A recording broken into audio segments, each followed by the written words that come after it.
Friends, welcome to Shriram science. आज हम एक टॉपिक डिस्कस करने वाले हैं। वो टॉपिक रिलेटेड है बैट से।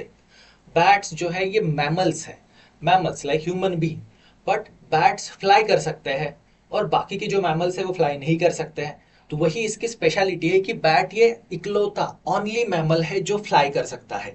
अब बैट ने जो फ्लाइंग कैपेबिलिटीज है वो डेवलप की है। अब ये डेवलपमेंट के पीछे क्या जेनेटिक म्यूटेशंस है, क्या इनके पास कुछ अलग स्पेशल न्यू जीन्स होते हैं, या ओल्ड जीन्स को ही इन्होंने ट्विक करके ये विंग्स डेवलप की है, फ्लाइंग एबिलिटी डेवलप की है। इन सारे पॉइंट को आज हम लोग इस सेशन में समझेंगे। सो दोस्तों, welcome to Shri Ram science. और इस सेशन की शुरुआत करूं उससे पहले आप सबको दिवाली की ढेरों शुभकामनाएं। हैप्पी दिवाली। और इस शुभ अवसर पर आप हमारे श्रीराम साइंस के साथ जुड़ सकते हैं अपनी यूपीएससी प्रिपरेशन की जर्नी में। हमारे पास 1 ईयर और 2 ईयर फाउंडेशन बैचेस है, जिसमें इस दिवाली के शुभ अवसर पर हम आपके लिए एक धमाका भी लेकर आए हैं, एक डिस्काउंट भी लेकर आए हैं अप टू 75,000 ऑफ। तो दोस्तों, अपनी इस जर्नी को आप हमारे श्रीराम साइंस के साथ शुरू कर सकते हैं। सो जल्दी से इसे शुरू कीजिए, क्योंकि मौका जो है वो बहुत ही शुभ है। साथ ही मेंटोरशिप से रिलेटेड, अगर आप मेंस प्रिपरेशन में कोई भी डिफिकल्टी फेस कर रहे हो तो आप हमारे एक्सपर्ट मेंटोर्स के साथ एक 1-on-1 फ्री सेशन अरेंज करके अपने सारे डाउट्स को क्लियर कर सकते हो। इसके लिए आपको डिस्क्रिप्शन में दिए हुए लिंक पर डिटेल्स फिलअप करनी है और इस अपॉर्चुनिटी का फायदा उठाना है। तो चलिए दोस्तों, दिवाली की शुभकामनाएं हो गई, मेंटोरशिप के बारे में इंफॉर्मेशन हो गई। अब समझते हैं कि बैट्स जो ओनली मैमल है जो फ्लाई कर सकते हैं, इसके पीछे का जेनेटिक रीजन क्या है, साइंटिफिक रीजन क्या है और बायोलॉजिकल रीजन क्या है। सो दोस्तों, बिग क्वेश्चन जो है, how did bat with the same basic mammalian limb structure learn to fly. अब बैट से मैमल है और इनके पास भी सेम मैमलियन लिम्ब स्ट्रक्चर है। जो लिम्ब्स होते हैं उनका जो सेम स्ट्रक्चर है जो बाकी मैमल से भी मैच होता है, फिर भी बैट्स के पास फ्लाइंग एबिलिटीज है। ये कैसे कर सकते हैं, ये इवोल्यूशन कैसे हुआ है, ये बिग क्वेश्चन है। अब यहाँ पे क्वेश्चन आता है कि ऑल मैमल्स, जितने भी मैमल्स है वो शेयर करते हैं 5 डिजिट लिम्ब ब्लूप्रिंट। अब 5 डिजिट लिम्ब ब्लूप्रिंट, यहाँ पे डिजिट का मतलब होता है फिंगर, कि जितने भी मैमल्स है उनमें 5 फिंगर्स, जैसे हमारी भी 5 फिंगर्स है, ये सेम तरीके का स्ट्रक्चर उनके पास होता है। उसके बावजूद भी बैट्स जो है ये फ्लाई कैसे कर सकते हैं, इनका इवोल्यूशन कैसे हुआ है, इसके पीछे के जीन्स कौन से रिस्पॉन्सिबल है, उसे हमें समझेंगे। कि only bats develop true powered flight. Bats mammal है पर ये ओनली मैमल है जो फ्लाई कर सकता है, जिन्होंने विंग्स को डेवलप किया है। तो ये किसके वजह से हुआ?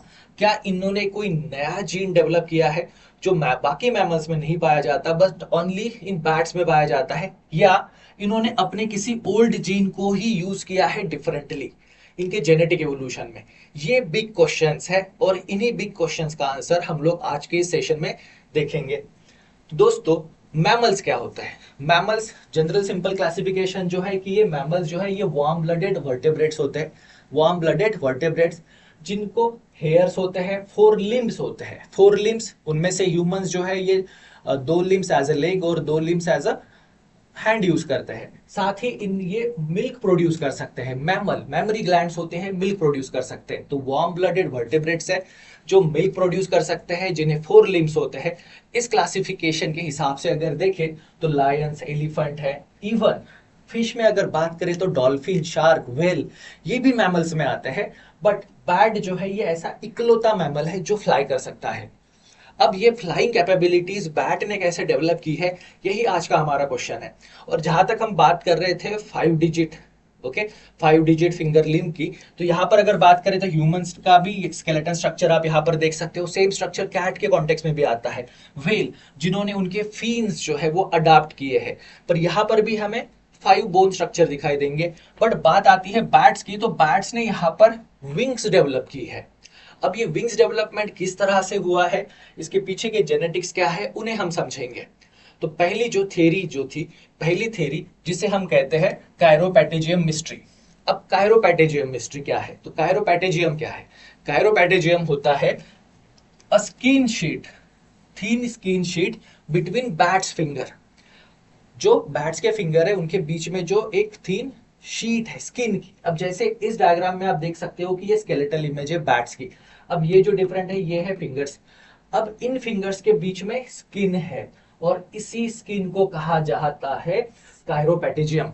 तो बैट्स ने क्या किया है, बैट्स ने ये जो दो फिंगर्स है इनके बीच में एक थीन शीट कवर डेवलप किया है स्किन का, जो इसके पूरे विंग्स को फॉर्म करता है। तो दोस्तों बैट की विंग्स इज नथिंग बट जो है वो उनके 5 फिंगर्स है, पॉन है, और इसी पॉन को उन्होंने विंग्स में डेवलप किया है और जिसके वजह से वो फ्लाई कर पाते हैं।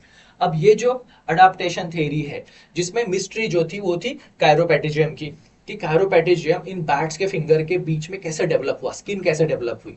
अब उसे अगर हम ह्यूमन या माइस के कॉन्टेक्स्ट में अगर स्टडी करते हैं, बाकी मैमल्स के कॉन्टेक्स्ट में भी, तो फिंगर्स के बीच में जो स्किन जो होती है वो जनरली बिफोर डेथ मर जाती है, बिफोर डेथ वो डिस्ट्रॉय हो जाती है। यानी एम्ब्रियोनिक स्टेज में तो फिंगर्स के बीच में स्किन होती है, बट बिफोर बर्थ जो है वो स्किन डिस्ट्रॉय हो जाती है।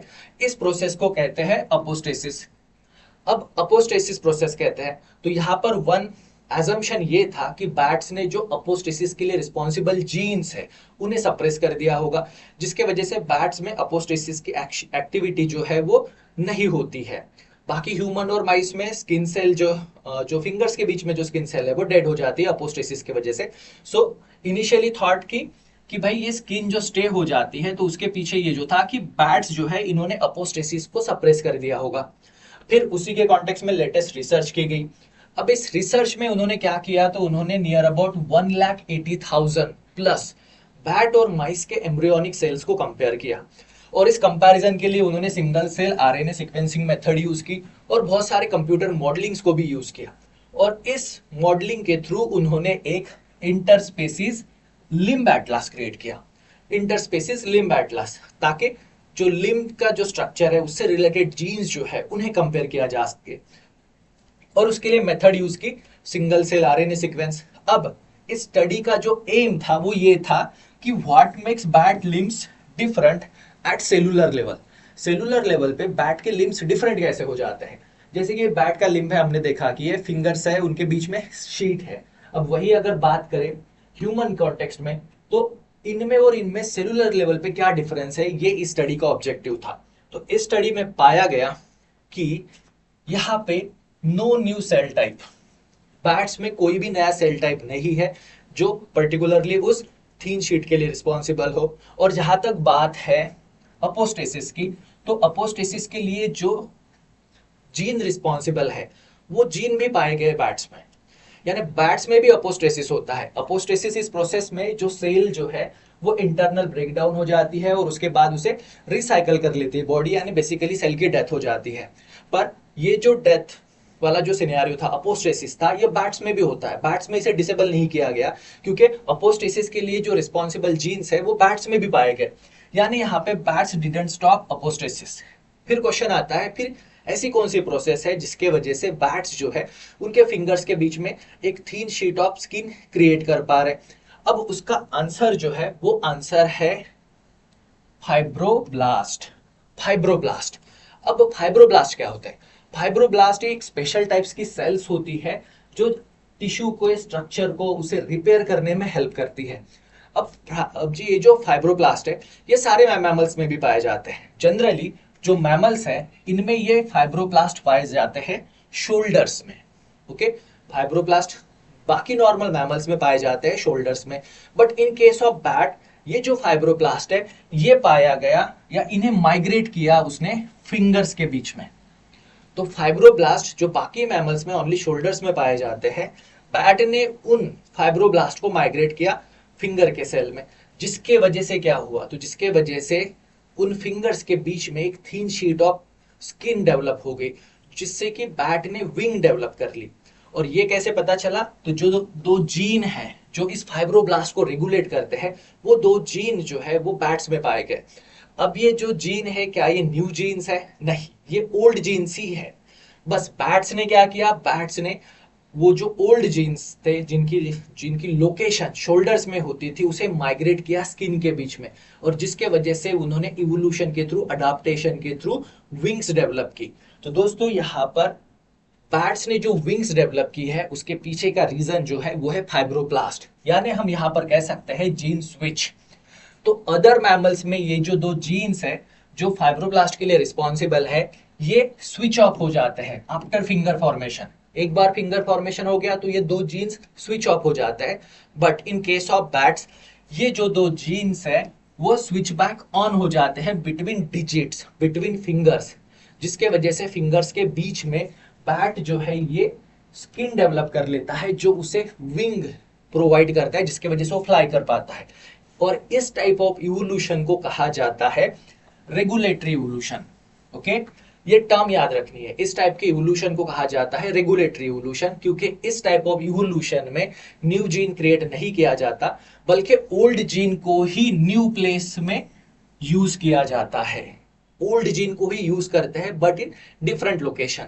इन टर्म्स ऑफ बैट, जो शोल्डर, जो नॉर्मल मैमल्स में जो फाइब्रोब्लास्ट की लोकेशन होती है उसे इन्होंने माइग्रेट किया, उसे शिफ्ट किया बिटवीन फिंगर्स, जिसके वजह से इनके फिंगर्स के बीच में एक थीन शीट ऑफ स्किन क्रिएट होती है, जिसे ये एज अ विंग्स यूज करते हैं फ्लाइंग के लिए।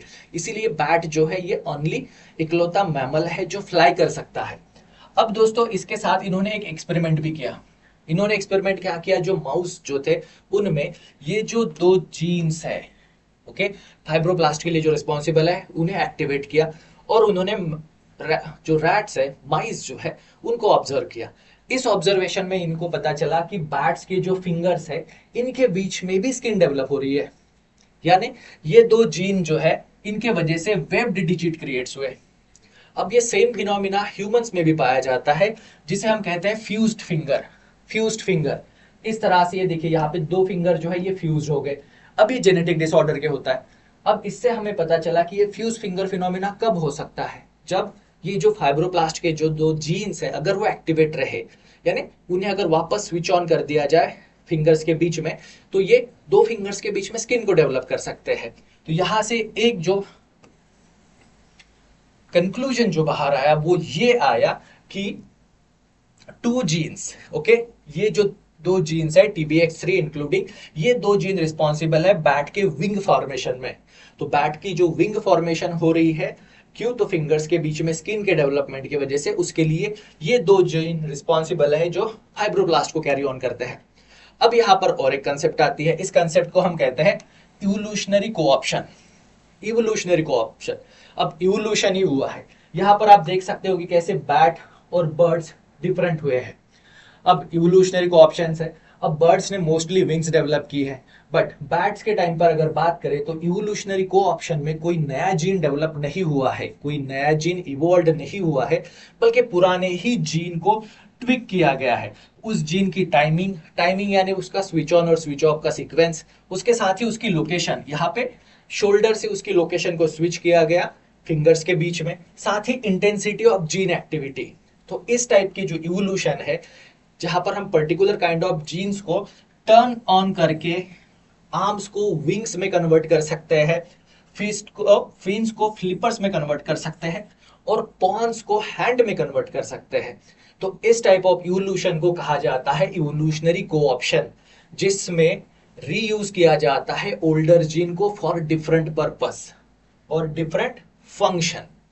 अब ये जो स्टडी है, इसके बेनिफिट क्या हमें ओनली जो बैट है इनके इवोल्यूशन की स्टडी में हेल्पफुल करेंगे, तो नहीं। एक जेनेटिक डिसऑर्डर भी है, ह्यूमंस में एक जेनेटिक डिसऑर्डर पाया जाता है जिसे हम कहते हैं फ्यूज्ड फिंगर। अब ये जो फ्यूज्ड फिंगर वाला फिनोमिना है, इसे एक्सप्लेन करने में भी ये स्टडी एक बहुत बड़ा माइलस्टोन है। उसके साथ ही कैसे बर्ड्स ने विंग डेवलप किए, फिश ने फिन्स डेवलप किए, व्हेल्स या डॉल्फिन को जो फिन्स होते हैं जो उनको स्विमिंग में हेल्प करते हैं, उसके साथ ही व्हेल्स के फ्लिपर्स कैसे डेवलप हुए, ये सारे क्वेश्चंस जो है इनका आंसर भी हमें इस थ्योरी से मिलता है, फाइब्रोब्लास्ट से, और पर्टिकुलरली वो दो जीन से जो सारे मैमल्स में पाए जाते हैं। बस बाकी रेस्ट ऑफ द मैमल्स में वो कब स्विच ऑफ होते हैं और कब स्विच ऑन होते हैं, इनकी टाइमिंग के वजह से ये डिफरेंट डिफरेंट इवोल्यूशनरी फिनोमिना हमें दिखाई देते हैं। तो दोस्तों यहाँ पे इवोल्यूशन जो है, ये इवोल्यूशन ये isn't about new gene. Evolution सिर्फ नए जीन के इवोल्यूशन से, क्रिएशन से नहीं होता है, बल्कि पुराने जीन्स को रीयूज करने से भी होता है, न्यू फंक्शन के लिए, न्यू पर्पस के लिए, डिफरेंट टाइम में और डिफरेंट लोकेशन में।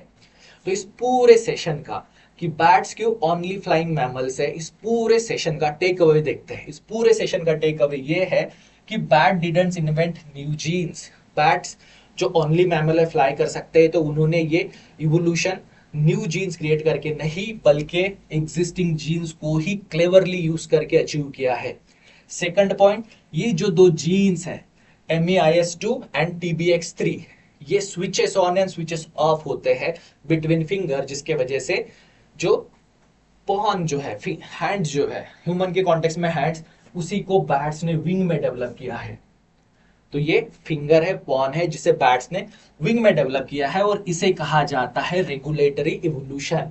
रेगुलेटरी इवोल्यूशन में न्यू जीन्स को क्रिएट नहीं करते, बल्कि ओल्ड जीन को ही डिफरेंट पर्पस, टाइमिंग, लोकेशन के हिसाब से ट्विक करके रिक्विजिट या रिक्वायर जो फीचर्स है उन्हें डेवलप किया जाता है। तो यहाँ पे स्मॉल जीन की टाइमिंग शिफ्ट जो है, एक स्मॉल जीन का अगर टाइमिंग भी स्विच हो जाए तो वो बहुत बड़े इवोल्यूशनरी रिफॉर्म को लीड कर सकता है, रिवोल्यूशन को लीड कर सकता है। सो दोस्तों, आज के सेशन में बस इतना ही। Thank you very much and best of luck and happy Diwali. See you soon.